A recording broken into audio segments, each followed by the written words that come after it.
রিজিক সম্পূর্ণই আল্লাহর হাতে। আমরা যারা মুসলমান আমরা মনে প্রাণে বিশ্বাস করি এবং আমাদেরকে বিশ্বাস করতে হবে।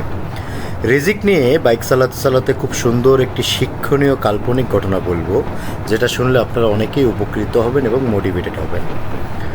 কল্পনার জগতে এক ভদ্রলোক ছিলেন, যিনি ছিলেন হিন্দু। মুসলমানদের ওয়াজ চলাকালীন সময়ে তিনি বাহির থেকে মুসলমানদের ওয়াজ শুনছিলেন। এমত অবস্থায় হুজুর বলতেছিলেন যে রিজিক সম্পূর্ণ আল্লাহর হাতে। আল্লাহ যেভাবে চাইবেন, যখন চাইবেন, যেই সময় চাইবেন তাকেই রিজিক দিতে পারবেন, যে অবস্থায় থাকবেন। তো ভদ্রলোক এই কথা শোনার পর তার ভিতরে একটা কৌতূহল কাজ করে এবং তিনি বাড়িতে যান। বাড়িতে যাওয়ার পরে তার স্ত্রীর সঙ্গে কথা বলেন যে রিজিক নাকি ভগবানের হাতে, আমি আজকে খাবো না, দেখি ভগবান আমাকে কিভাবে খাওয়ান। এই কথা বলে তিনি মন স্থির করলেন, আমি যদি বাড়িতে থাকি তাহলে আমার স্ত্রী সন্তান বাবা মা জোর করে হয়তো বা আমাকে খাওয়াবে, তাহলে তো আমি এটা পরীক্ষা করতে পারবো না। এর চাইতে বরং আমি জঙ্গলে চলে যাই, জঙ্গলে চলে গেলে আমাকে কেউ জোর করতে পারবে না। অতএব আমি আজকে খাবো না, আমি এই পণ আমার জারি থাকবে। ভদ্রলোক তড়িতাড়ি করে জঙ্গলে চলে যায় এবং জঙ্গলে যাওয়ার পর ঠিক একই জঙ্গলে একদল পিকনিক করার জন্য, পিকনিক স্পট করার জন্য ওই জঙ্গলেই অবস্থান করেন।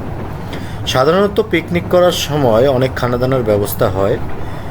সেম একইভাবে অনেক খানাদানার ব্যবস্থা হলো, অনেক রান্না হয়েছে, খানাদানা প্রায় রেডি হয়ে গেছে। এমত অবস্থায় ভদ্রলোক ওই পাশ দিয়ে যাচ্ছিলেন এবং পাশে লুকিয়ে থেকে দেখছিলেন। তার ধারণা সে যদি ওখানে যায় তারা হয়তো বা মেহমান হিসেবে তাকে খাওয়ার জন্য চেষ্টা করতে পারেন, খাওয়ার জন্য রিকোয়েস্ট করতে পারেন, সেজন্য তিনি লুকিয়ে থেকে দেখছিলেন। এমত অবস্থায় একদল ডাকাত ওই জঙ্গল দিয়েই যাচ্ছিলেন।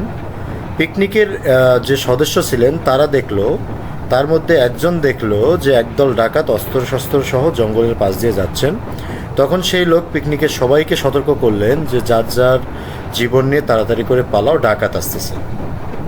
পিকনিক দলের সবাই ওখান থেকে চলে গেলেন, যার যার মতো জীবন নিয়ে চলে গেলেন খাবার দাবার রেখে। এবং এই ভদ্রলোক যিনি বলছেন আজকে খাবে না, তিনি উপায় না পেয়ে গাছের উপরে উঠে বসে থাকলেন।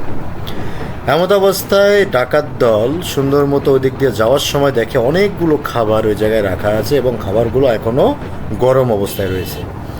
ডাকাত দল অনেক ক্ষুধার্ত ছিলেন। ঠিক এমন অবস্থায় খাবার সামনে চলে এসেছে। এই দেখে ডাকাত দলের সদস্যরা খাবারগুলো খাওয়ার চেষ্টা করতেছিলেন, খেতে যাবে।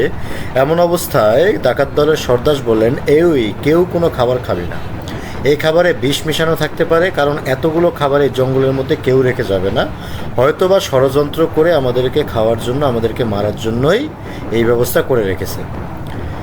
তো গাছের উপরে বসে ভদ্রলোক সব দৃশ্য দেখতেছিলেন। এমত অবস্থায় সর্দার বলতেছিলেন, ডাকাত দলের সর্দার বলতেছিলেন যে তোমরা সবাই আগে খোঁজো আশেপাশে কাউকে দেখতে পারো কি না, যদি দেখতে পারো আগে তাকে হাজির করো। আদেশ পাওয়ার পরে সবাই ডাকাত দলের সদস্যরা খুঁজতেছে, কাউকেই পাচ্ছে না। এমত অবস্থায় ডাকাত দলের এক সদস্য, এক ডাকাত দেখলো একজন লোক গাছের আগায় বসে রয়েছে। এই দেখে ডাকাত দলের সদস্য সর্দারকে জানালেন, সর্দার ওই যে একজন লোক দেখেন গাছের আগায় বসে আছে, মনে হয় এই ষড়যন্ত্রটা করেছে। ডাকাত দলের সর্দার তাড়াতাড়ি করে তাকে ডাকলেন, নিচে নামতে বললেন, সে নিচে নামতেছে না। ডাকাত দলের সর্দার নির্দেশ দিলেন ডাকাত দলের সদস্যদেরকে, ওকে তাড়াতাড়ি করে নিচে নামা, না নামলে মেরে ধরে নিচে নামা। তো মারধর করার পরে সেই ভদ্রলোক নিচে নামার পরে তাকে বলতেছে যে তুমি এখানে কি করতেছো, তুমি কি করো এখানে, কেন তুমি গাছের আগায়? ভদ্রলোক ভয়ে প্রস্রাব করে দেন এবং ভদ্রলোক কোনো কিছু বলতেছে না। তাকে মারধর করার পরে ডাকাত দল সর্দার বলতেছেন, ডাকাত দলের সদস্যদেরকে যে ও যতক্ষণ বলবে না ততক্ষণ মারধর করতেই থাকবা।